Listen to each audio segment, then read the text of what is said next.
Number 3, চগলখড়ি করা। এই বদভ্যাস আমাদের সমাজে এখন প্রচুর পরিমাণে আছে। অনেক মানুষ আছে দেখবেন মুখে দাঁড়িয়ে আছে, মাথায় টুপিও আছে, হয়তো নামাজ কালামও পড়ে, কিন্তু চগলখড়ির বদভ্যাস আছে, এই চরিত্রটা আছে যে আমার কাছে এসে ওনার বদনামি করবে, ওনার কাছে গিয়ে আমার বদনামি করবে, আমার কাছে এসে আমাকে পামপট্টি দিবে, ওনার কাছে গিয়ে ওনারে পামপট্টি দিবে। এরকম লোক আছে না নাই? ঘরে ঘরে।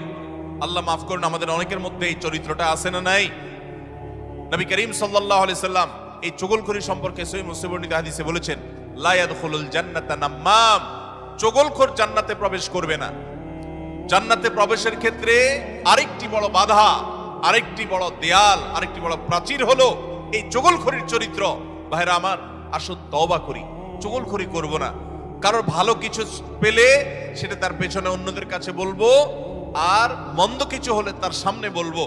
তার সামনে এসে একরকম, তার পেছনে গিয়ে আরেক রকম, সামনে এসে তার প্রশংসা, পেছনে গিয়ে তার দুর্নাম।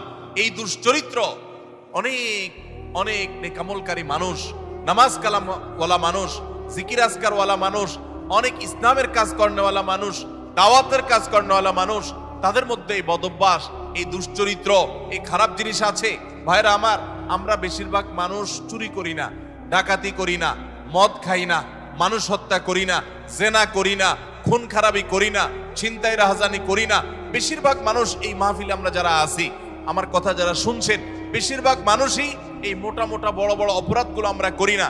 কিন্তু কিছু কিছু অপরাধ আছে যেগুলো আমরা যে করি, সেগুলো অপরাধ যে আমরা জানিও না, সে বিহিত নাই, সে চিন্তাও নাই, সে ভাবলেশও নাই, এবং সেগুলো যে গুনাহ, সে গুনাহগুলোকে গুনাহ মনে করছি না, শয়তান বুঝতেই দিচ্ছে না। তার মধ্যে একটা হলো এইটা, চগলখড়ি। আল্লাহ তাআলা আমাদের সবাইকে জান্নাতে যাওয়ার ক্ষেত্রে কত বড় বাধা, এই বাধাকে আল্লাহ তাআলা আমাদেরকে অতিক্রম করার তৌফিক দান করুন। এই বাধা অতিক্রম করার উপায় কি ভাই? উপায় হলো এখনই তওবা করবেন। আমি জীবনে কখনো কারোর সামনে গিয়ে একরকম, পেছনে গিয়ে আরেক রকম, এই মুনাফিকি আমি করব না, এই কপটতা আমি করব না, এই 2 নম্বরে আমি করব না, এই প্রতারণা আমি করব না।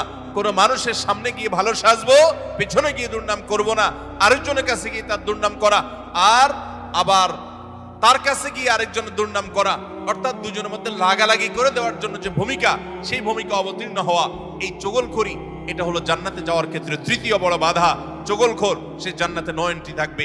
আল্লাহ তাআলা আমাদের সবাইকে বদভ্যাস পরিত্যাগ করার তৌফিক দান করুন।